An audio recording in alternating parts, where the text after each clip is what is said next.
The name of this task group is the UN Security Council on Ukraine.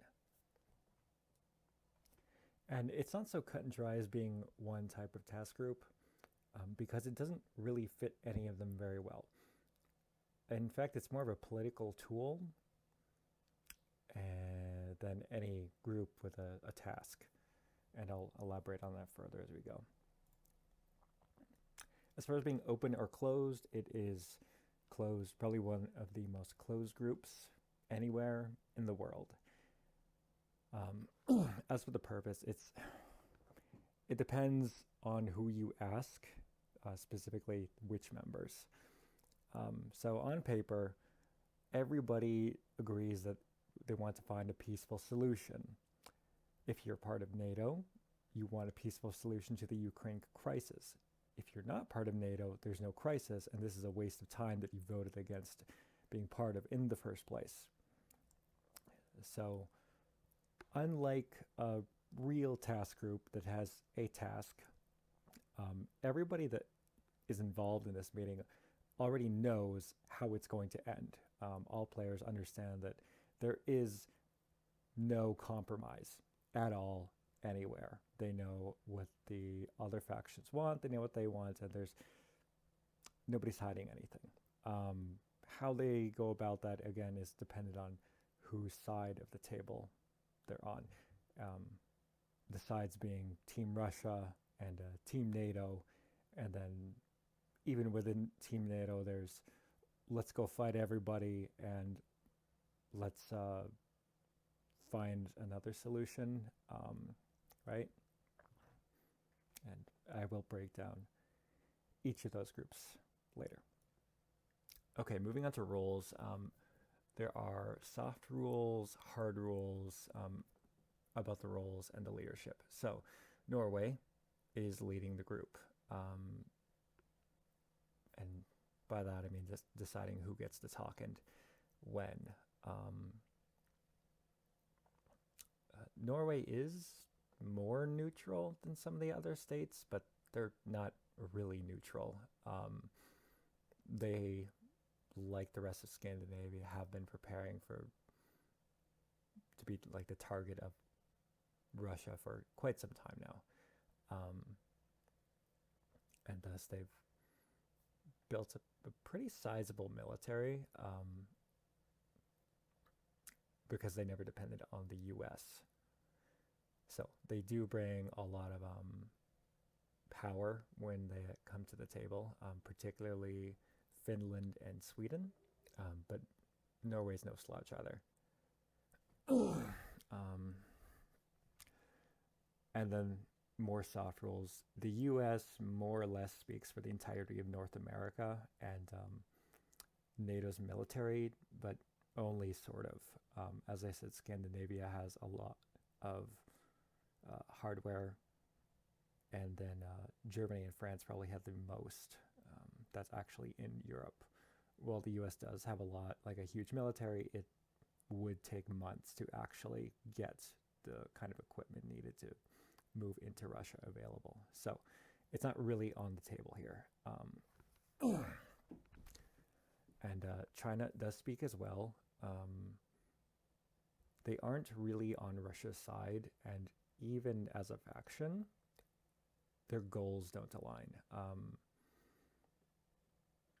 Because China wins no matter what happens, but they win with less cost if Russia doesn't start anything. So, yes, they're going to say, we're on Russia's side, but they're not going to throw in the same way that, Lithuania or any of the Baltics would. And then there's also Belarus, which is probably the only player here that is firmly on Russia's side. And then when talking about Belarus, it's important to note that it is the last dictatorship in Europe. In fact, their leader, Lukashenko, calls it that. He actually is an idiot. Putin, not an idiot. A lot of things, not an idiot. Proceeding to size and composition, everybody sits in a semicircle.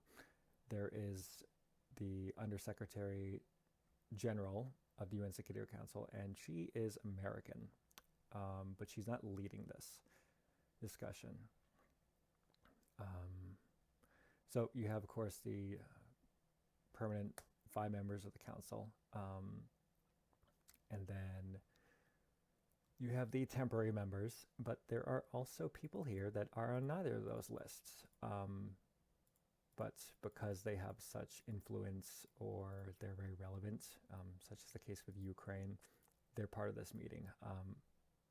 Other players include Germany, because they're such an economic powerhouse, and they have their relationship with Russia is really the most complicated part of this meeting and really the whole conflict, in my opinion. I think it's going to come down to Nord Stream 2, and if Germany stamps their approval on that. But anyway, getting away from it. Other players I haven't mentioned are the UK, France, and we also have Italy, Albania, Ireland, who I don't even know why they bothered showing up. There's Poland.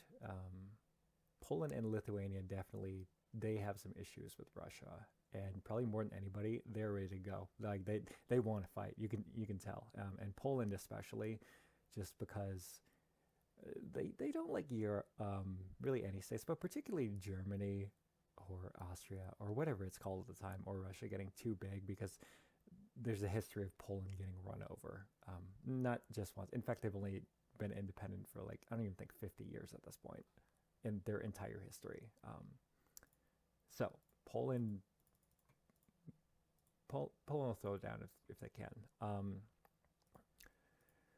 And then we have Russia, Belarus, China. As for states that are not part of NATO, all of them, with the exception of China, spoke out against Russia. We have India, Kenya, UAE, Brazil, Ghana, Ukraine, obviously, Gabon, and Mexico. One thing I want to cover is what languages are spoken.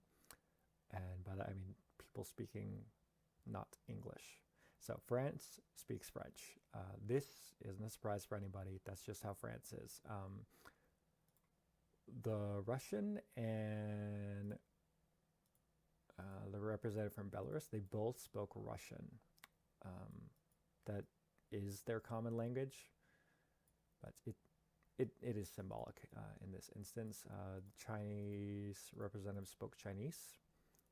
I don't know if, I don't think that's been the norm for all of their history, but they're definitely one of the biggest players here. USA and Germany, China, Russia, they have the most sway at this meeting here. Moving on to section 2.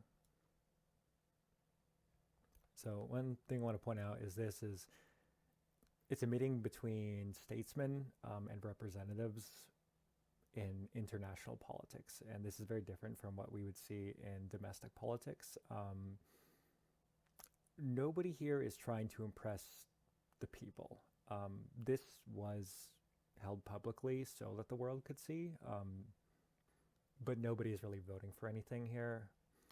Well, nobody is in the citizens of countries. There is like some states will use like an emotional, an appeal to emotion, like Ukraine. Oh my goodness, my heartstrings. But yes, they make their closing speech with the intention to kind of rouse the hearts of those listening, so that they put pressure on their leaders.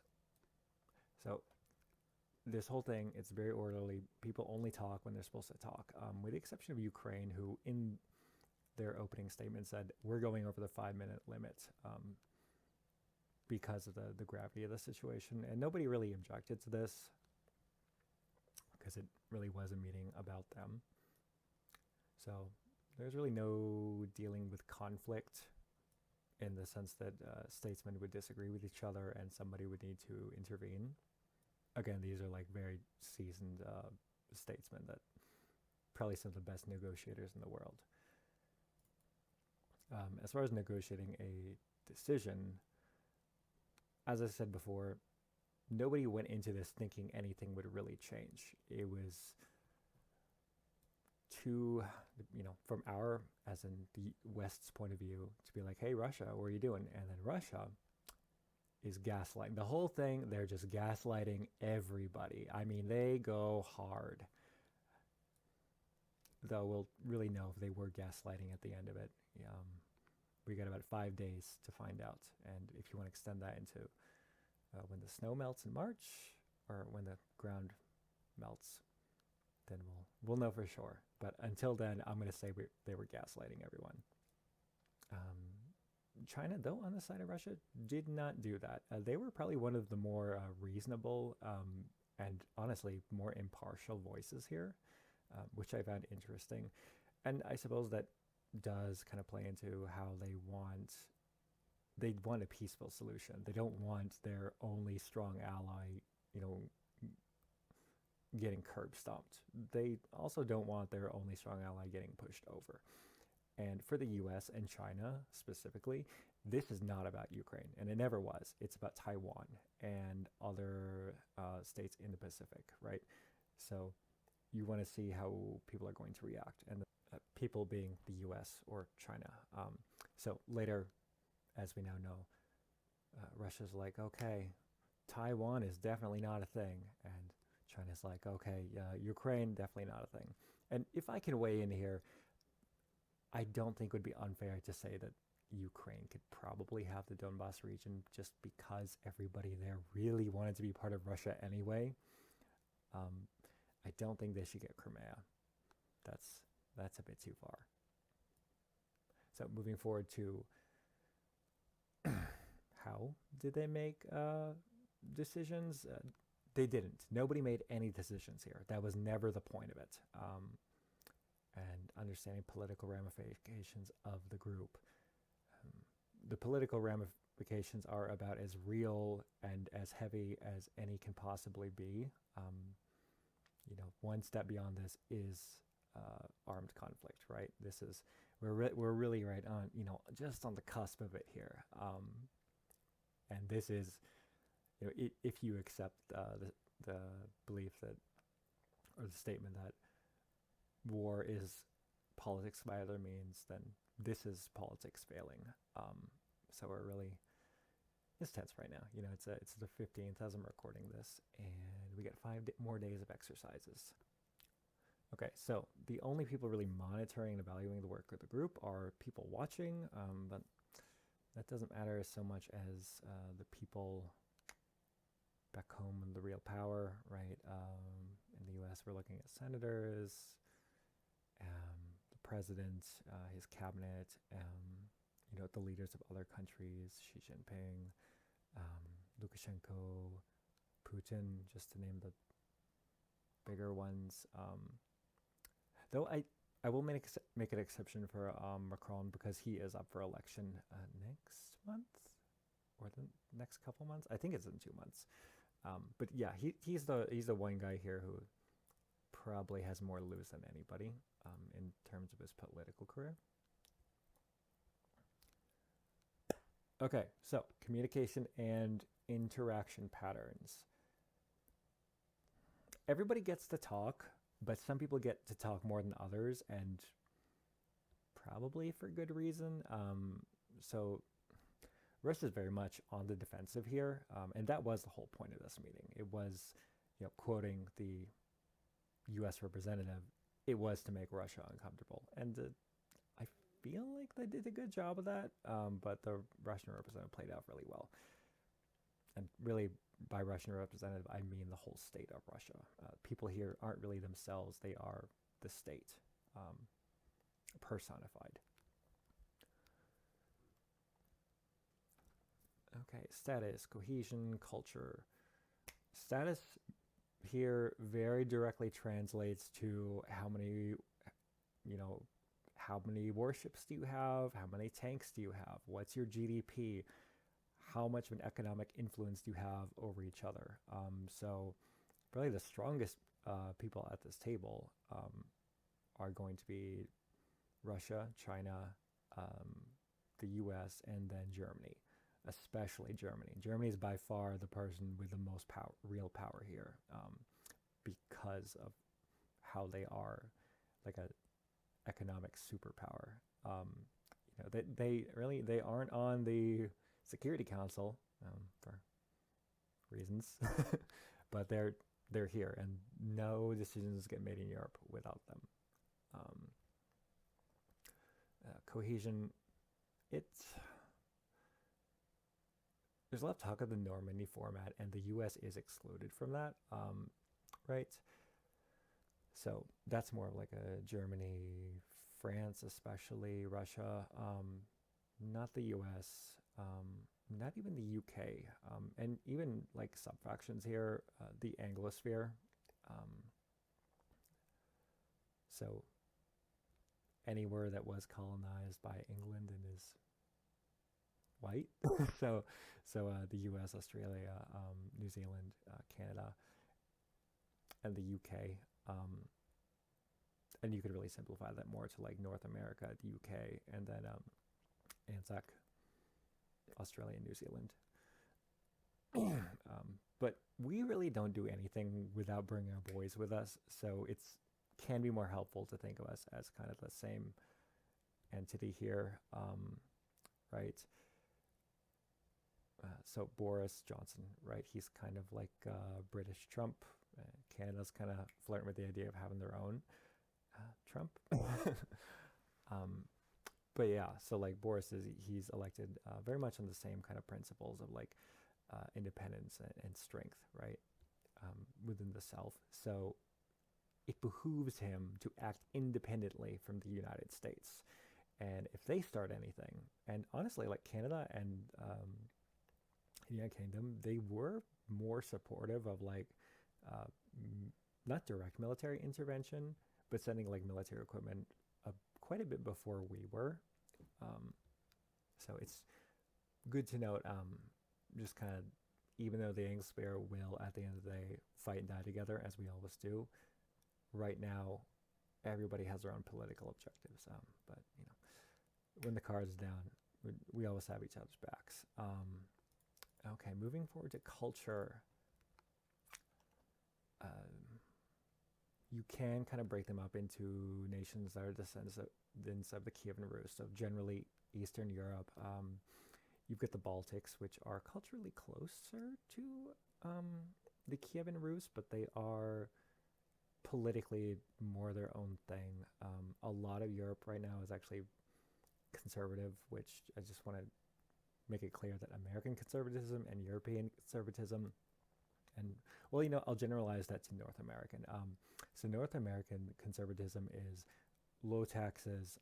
I mean, we know what it is. In Europe, however, it's more like, oh, I hate brown people. Let's ban them or shoot them, maybe, depending on which country you're in. Like Poland is getting extreme. Denmark is by far the most racist country in all of Europe right now. Well, Belarus. I don't want to say all of Belarus because it's really just Lukashenko and his supporters. Normal Belarusians, I don't know, they're closer to the Polish or the Baltics. They're very much in the middle culturally, but obviously we're not hearing from them here. There isn't a lot of representation from Asian states. We have China, which does not represent the rest of Asia at all. In fact, all Asian countries honestly kind of hate each other. Some are hated more than others, like Japanese and the Chinese, but especially the Japanese for very clear reasons. And like personally, I don't feel comfortable letting them get off of their island and walking into China if things happen, because they're super racist. I mean, they take it to another level, and I am not cool with that. And it's not just because I'm Filipino, okay? I love their culture, but I call it how I see it. India was also represented here, and they kind of have their own thing going right now. They do side with Western Europe on this, and with many things. But interestingly, they aren't like directly opposed to Russia. For example, they buy a lot of their equipment, military equipment, from Russia. Um, and they do get a fair bit from the US. They'll pick up whatever they can that's German if Germany will sell it. In fact, they tried to design their own tank and made a really terrible ripoff of Germany's main battle tank. It's hilarious. It's so bad, but different talk. Okay, so section 3. I'm going to try to close this out here before I get into like 25-minute territory. So my overall assessment of the effectiveness of the group is it's really dependent on if you take what the group was supposed to do at face value. Did it accomplish anything? We are not really going to be able to say for sure for, I don't know, next winter, probably. Again, I think it's going to come down to Germany and Nord Stream 2. If nothing happens in the next